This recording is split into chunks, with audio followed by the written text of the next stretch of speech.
ഈ ജോണിക്കുട്ടിയെ വിട്ടു പോയല്ലോ അപ്പച്ച. ഇനി ജോണിക്കുട്ടിക്ക് ആരുണ്ട് അപ്പച്ച? ഇല്ല, അപ്പച്ചൻ മരിച്ചിട്ടില്ല. മരിച്ചില്ലേ? പിന്നെ ആരാ അപ്പച്ചൻ മരിച്ചമ്മ രാവിലെ മെസ്സേജ് അയച്ചത്? അപ്പച്ചൻ മരിച്ചാലും എന്നും ഈ മോളിക്കുട്ടിയുടെ മനസ്സിൽ കാണും അപ്പച്ച.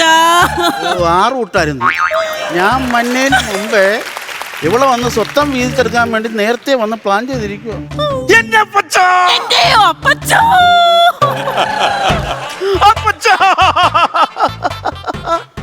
മരിക്കുന്നതിന് തൊട്ടു മുമ്പ് ഫോൺ ചെയ്തിട്ട്, മോനെ ജോണിക്കുട്ടി, ഞാൻ മരിച്ചതിന് ശേഷം ഈ വീടും പറമ്പും നീ എഴുതിയെടുത്തോണം എന്ന് പറഞ്ഞു കളഞ്ഞല്ലോ അപ്പച്ച. സംസാരശേഷി ഇല്ലാതെ ഐസിയിൽ കിടന്ന അപ്പച്ചൻ ചേട്ടായി വിളിച്ചു പറയുമല്ലായിരുന്നു. എനിക്കിപ്പോഴാ ഓർമ്മ വന്നത്. ടെക്സ്റ്റ് മെസ്സേജ് അയക്കുമായിരുന്നു. മരണക്കിടക്കേക്കും ടെക്സ്റ്റ് മെസ്സേജ് അയച്ചല്ലോ അപ്പച്ച. കയ്യും കാലും തളർന്നു കിടന്ന അപ്പച്ചൻ ചേട്ടായിക്ക് ടെക്സ്റ്റ് മെസ്സേജ്. വട്ടം പൊളിയുവാണല്ലോ അപ്പച്ച.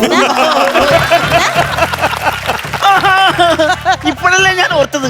ടെക്സ്റ്റ് മെസ്സേജ് അയക്കുമല്ലായിരുന്നു. പിന്നെ ഹോം നേഴ്സ് സൗദാമിനെ കൊണ്ട് എന്നെ വിളിച്ച് സൗദാമിനെ കൊണ്ട് പറയിക്കുമായിരുന്നു.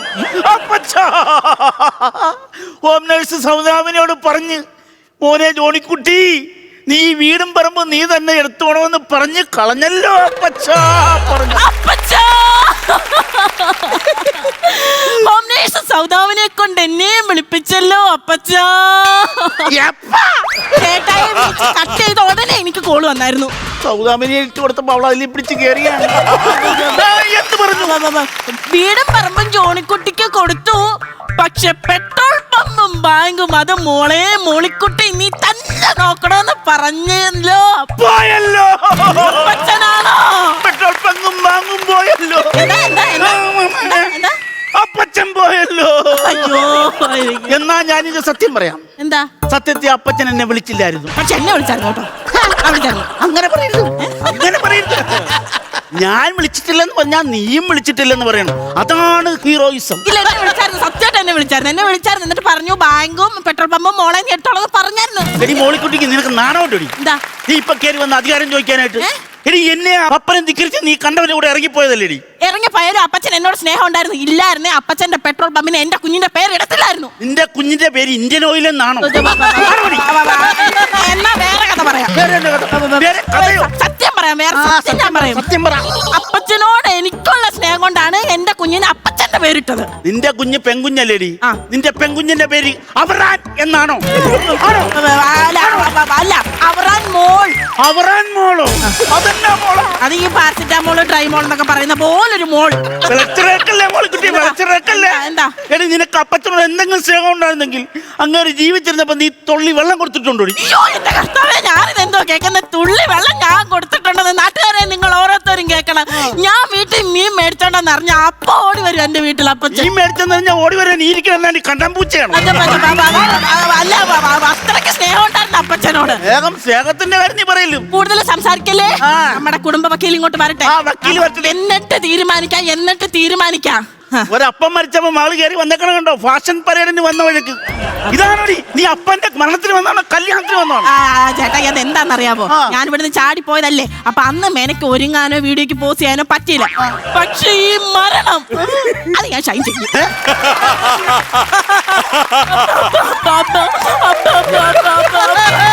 നിങ്ങൾ കണ്ടോ? അപ്പം മരിച്ചു കിടക്കുമ്പോ അവർക്ക് പബ്ബിൽ പോണം. അപ്പച്ചനോ?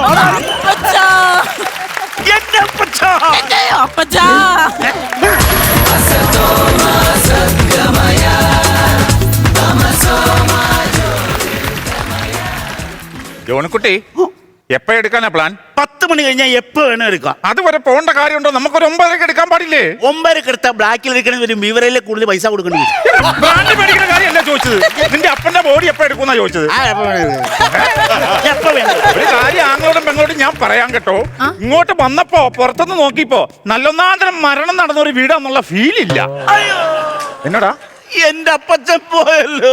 ഇപ്പോഴാണ് അത് മനസ്സിലായത്. വക്കീൽ ഇപ്പോഴല്ലേ ഓർപ്പിച്ചത്. എന്നാ അത്? പിന്നെ വക്കീലെ പറഞ്ഞു വന്ന കാര്യം അപ്പൊ ഫീലോ ഉള്ളിലുണ്ട്, ഇടയ്ക്കിടയ്ക്ക് ആവശ്യമുള്ളപ്പോ എടുത്താ മതി. ഞാൻ ഇവിടുന്ന് ചാടിപ്പോയതുകൊണ്ട് സ്ത്രീധനത്തിന്റെ പേര് ഇവർ എനിക്കൊന്നും തന്നിട്ടില്ല. അതുകൊണ്ട് അപ്പച്ചന്റെ ബോഡി ആശുപത്രി വീട്ടിലെത്തുന്നതിന് മുന്നേ സ്വത്തിന്റെ കാര്യത്തിൽ എന്തെങ്കിലും ഒരു തീരുമാനം ഒപ്പിക്കണം. അത് തീരുമാനമാക്കാം.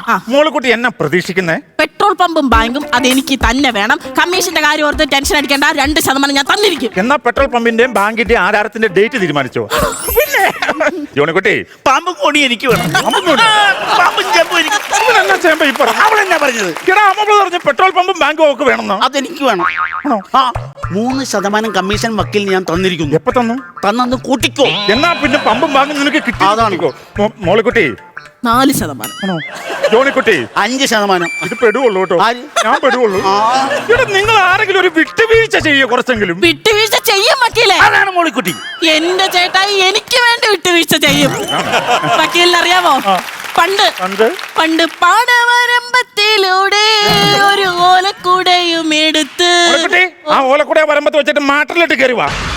പണ്ട് എനിക്ക് എന്തോ ഈ ചേട്ടായി സാധിച്ചു തരുമായിരുന്നു. ഒരു മാമ്പഴം കിട്ടിയ ഈ ചേട്ടായി എനിക്ക് കൊണ്ടുവന്ന് തരുമായിരുന്നു. ഒരു കശുമാങ്ങ കിട്ടിയ അതിന്റെ കശുവട്ടി ഞെരിച്ചെടുത്തിട്ട് ആ പഴം എനിക്ക് കൊണ്ടുവന്ന് തരുമായിരുന്നു. എന്തിനേറെ പറയുന്നു, ഒരു പേരക്ക കിട്ടിയ അതുപോലും എന്റെ ചേട്ടായി എനിക്ക് കൊണ്ടുവന്ന് തരുമായിരുന്നു. ഇത്രയും പഴം കൊണ്ട് തരാൻ ഇവനാടി വലിയ വവ്വാലുമാണോ? ആരും പറഞ്ഞോണ്ടിരിക്കാതെ പെട്രോൾ പമ്പും ബാങ്കും എനിക്ക് വേണം എന്ന് പറക്കില്ലേ. റെഡിയാക്കാം. അതെ കടവാവലേ ജോണിക്കുട്ടി, പമ്പും ബാങ്കും വേണമെന്ന് പറഞ്ഞു അവൾ ഒറ്റക്കാലം നിൽക്കുവാ. ഓളിക്കുട്ടി അത് പള്ളിച്ചെന്ന് പറഞ്ഞാൽ മതി. ഇത് മനഃപൂർവ്വം ഞാൻ ഇവിടുന്ന് ചാടിപ്പോയിട്ട് എന്നെ പള്ളിക്കറ്റത്തിൽ നിശ്ചയം നന്നായിട്ട് അറിയാം. അതുകൊണ്ട് ആ പള്ളി ചെന്ന് പറഞ്ഞാൽ മതി. ജോണിക്കുട്ടി അത് മോശമായി പോയി. അവൾക്ക് പള്ളി കയറാൻ മേലെ എന്റെ അവസ്ഥ വക്കീലിന് അറിയാത്തത് കൊണ്ടാ, ഒട്ടും നിവൃത്തിയില്ലാത്തതുകൊണ്ടാ വക്കീല ഞാൻ ഈ വീട്ടിലോട്ട് വന്നത്. സത്യം പറയാമല്ലോ, ഞാൻ വെറും പാവമാ. അയ്യോ പാവം, മരിച്ചവരോ മരിച്ചു. അല്ല അങ്ങനെയല്ല, ഞാൻ ഡയലോഗ് പറഞ്ഞപ്പോ എടാ നിന്റെ അപ്പന്റെ മോള് തന്നെയല്ലേ ഇത്, നീ ഒന്ന് അഡ്ജസ്റ്റ് ചെയ്യും. ആ വിചാരം അവക്കുണ്ടെങ്കിൽ അവള് ഞങ്ങളെ ധിക്കരിച്ച് ഇറങ്ങിപ്പോവൂ. അത് സംഭവം അങ്ങോട്ട് പറഞ്ഞ് മനസ്സിലാക്കും. അതെ, നീ ഇവിടുന്ന് ചാടിപ്പോയതല്ലേ, അപ്പൊ അതുകൊണ്ട് നിനക്ക് ഇതൊന്നും ചോദിക്കാനുള്ള അധികാരം ഇല്ല ശരിക്കും പറഞ്ഞാ. പിന്നെ വേറെ കാര്യമുണ്ട്, നിന്റെ കുടുംബക്കാരൊക്കെ ഇവിടെ വരുമ്പോ നീ നന്നായിട്ടൊന്ന് കരഞ്ഞു പിഴിഞ്ഞ് കയ്യിൽ നിന്നിട്ട് കളിച്ചാൽ ചിലപ്പോ നിനക്ക് 160% നിനക്ക് കിട്ടും. എത്ര നന്നായിട്ട് പെർഫോം ചെയ്താലും 5% കുറയ്ക്കും. അത് അവരുടെ അജണ്ട, അത് നീ വിട്ടേരെ. നീ നന്നായിട്ട് പെർഫോം ചെയ്യ്. പറഞ്ഞത് ഞാൻ പെർഫോം ചെയ്യണം. അതെ, എന്നാ നമുക്ക് 3 വീതിച്ചെടുക്കാൻ പറ്റും. ഈക്വൽ ആയിട്ട് വീതിച്ചെടുക്കാൻ പറ്റും. അങ്ങനെ അപ്പം പെർഫോമൻസ്.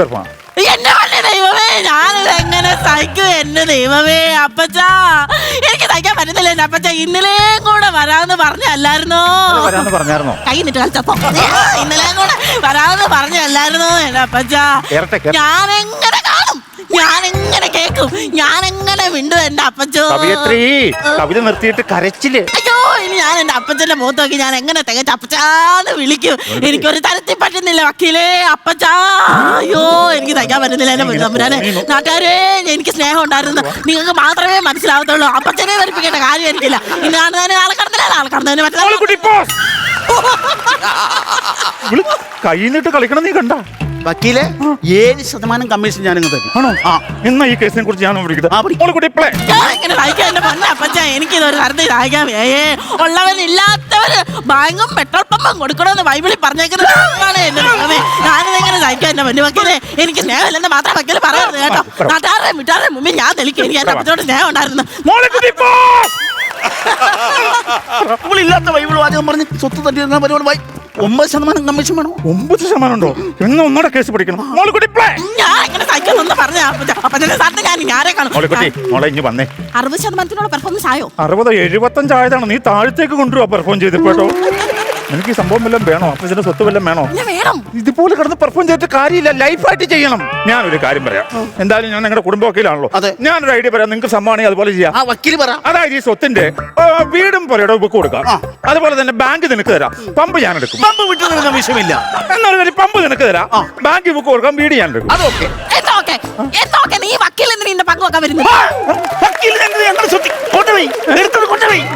വെച്ചേക്കണം മേശപ്പുറത്ത് വെച്ച്. നിങ്ങളുടെ പമ്പും വേണ്ട, വീടും വേണ്ട. ഒരു കാര്യം പറഞ്ഞു കൊടുത്തു ഞാൻ. വക്കീല് ഞങ്ങളുടെ അച്ഛന്റെ വലം കൈയായിരുന്നല്ലോ, എന്തെങ്കിലും ഒരു തീരുമാനം പറഞ്ഞു കാണുമല്ലോ ഞങ്ങളുടെ അപ്പച്ചൻ. അല്ല, അത് സംഭവമുണ്ട്, അത് വലം കൈയാണ്. പക്ഷെ എന്നോട് പ്രത്യേകിച്ചൊന്നും വീതത്തിന്റെ കാര്യമൊന്നും സ്വത്തിന്റെ കാര്യമൊന്നും പറഞ്ഞിട്ടില്ല. പക്ഷെ ഒരു താക്കോല് നിങ്ങളുടെ അപ്പച്ചൻ എന്നെ ഏൽപ്പിച്ചിട്ടുണ്ട്. താക്കോലോ? എന്തിന്റെ താക്കോല്? താക്കോല് നിങ്ങളുടെ അപ്പച്ചന്റെ മുറിയിൽ ഒരു പെട്ടി ഇരിപ്പുണ്ട്, അതിന്റെ താക്കോൽ എന്റെ തന്നിട്ടുണ്ട്. അപ്പൊ നിങ്ങൾ ചെയ്യേണ്ടത് അപ്പച്ചന്റെ മുറിയിലെ പെട്ടി എടുത്തോണ്ട് വന്നിട്ട് പെട്ടി തുറന്നു കഴിഞ്ഞാൽ അതിനകത്ത് എന്താണെന്ന് നമുക്ക് മനസ്സിലാക്കാം. ഇപ്പൊ ആദ്യം പെട്ടി നിങ്ങൾ എടുത്തോണ്ട് കൊണ്ടുവന്നു. തുറന്നാ മതി. ആ ശുഭസ്യ ശീഘ്രം എന്നാണല്ലോ. ഓ എന്നാ തിരുമേനി അത് അങ്ങോട്ട് വെക്കുക. ഇവിടെ വെച്ചോ. ഇത് കൊണ്ട് നടത്തിപ്പിക്കുവോ? പ്രാർത്ഥിച്ചു നിന്നോട്ടോ. എന്നാ സംഭവം എന്നുള്ളത് തുറന്നാ അറിയാൻ പറ്റും. അയ്യോ